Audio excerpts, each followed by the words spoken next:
Flashback, Episode 27. Caretaker Betrayers like Judas and Benedict Arnold.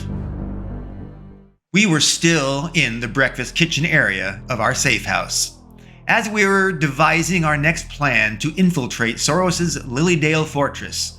The safe house caretaker couple's husband interrupted us. He informed us that the Mafia wanted to talk to me. Yes, they specifically asked for me by my name. They wanted to meet Rick Liberty. Or rather, they summoned Rick Liberty. Sarah was suspicious of how it came to be that the Mafia knew about us, knew about me, Rick. And how could they know what we had been up to, and in the very details of our exploits, inside and outside of buildings? Sarah had confronted the caretaker, but he denied any wrongdoing. However, truth-bearer Katie saw right through his deception and lies. She could feel his deception through her rose of ambivalence tattoo blessing on her palm. Exposed, the caretaker man had fled. His double-dealing duplicity was undeniable. Sarah, significantly faster than the 75-year-old caretaker informant, pursued and tackled and bound him. She promptly hunted and secured the caretaker's wife.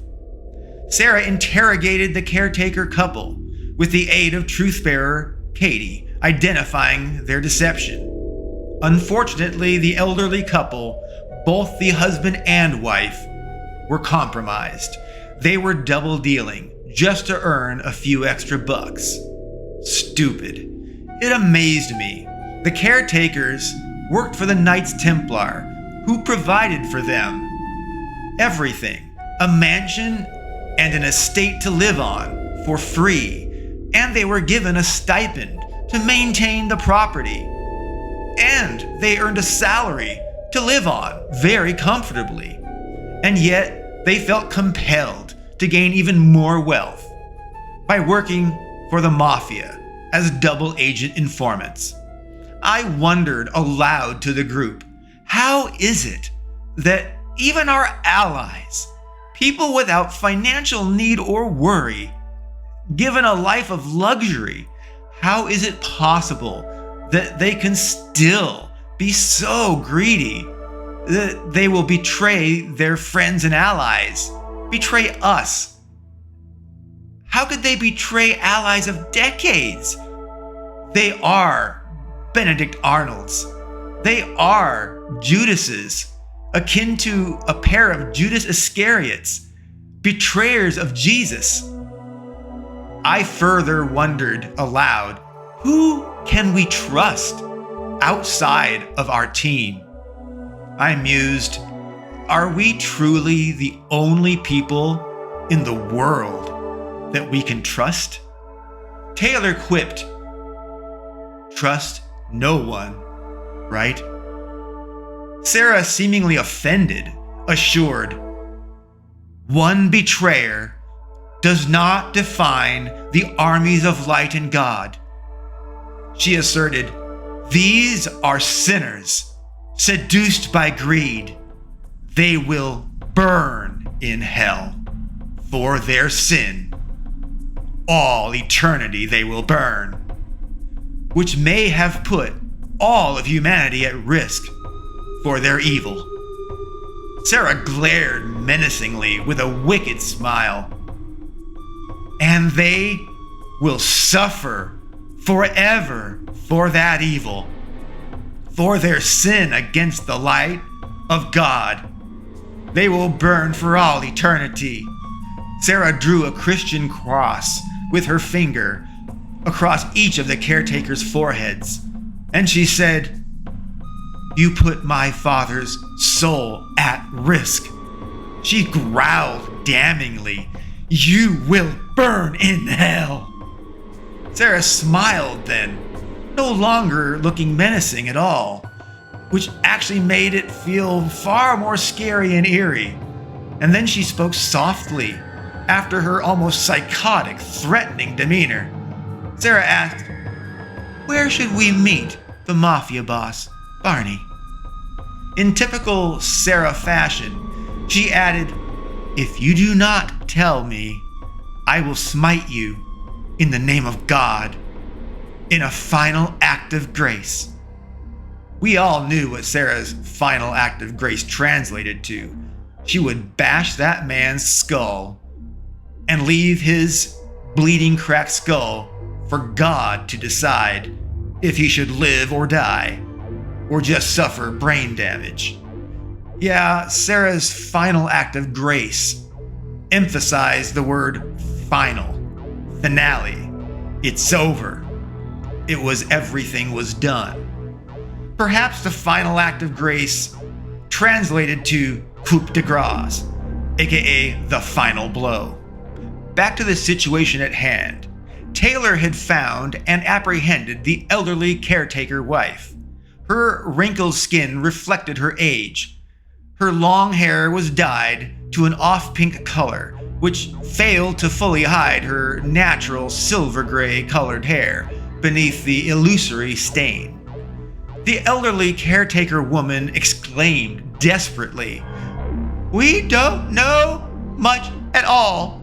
The Genovese crime family, the mafia branch and syndicate, they operate in a big way in the Bronx and in Manhattan.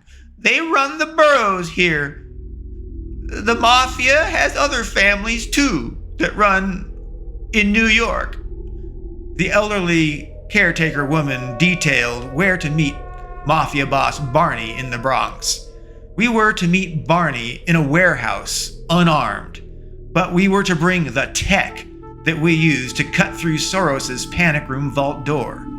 The caretaker woman pleaded, "Our survival, our lives depend on your meeting with Barney." She cried, "We could not be competent informants for you without being involved with the mafia." She sobbed, "They are everywhere in New York. We had no choice." Sarah looked unforgiving, and she snarled, "You always have a choice, even if it means going to the lions." Sarah glared judgmentally. "Sacrifice is part of being good. You chose to betray us." Sarah said, "You could have informed us, but no, you did not inform us about the mafia or about what was going on." Sarah spoke quite harshly. "You chose the mafia over the Knights Templar. You chose the devil's tools by choosing criminals over God. You are evil by action, and you are evil through chosen association and allegiance to crime." Sarah judged, "You are damned." That was heavy stuff that Sarah was putting out there. I was confident some of Sarah's seemingly unhinged moments stemmed from her still processing the loss of her adoptive father, Mr. Lesky. I mused aloud for the group. Is this some kind of divine test or hardship and challenge of faith? I wondered, like the book of Job, unleashing the devil onto Job. Has God unleashed the devil and his minions onto us? I ended my plea for insight, not expecting anyone to have an answer, much less a reply. Sarah looked at me, appearing surprised, confused even, and she asked rhetorically, "You don't know then?" She explained, "The fulcrum cannot have any direct celestial influence." She specified, "That means no angel, no heavenly thing or being can directly get involved with you or your decisions or your actions.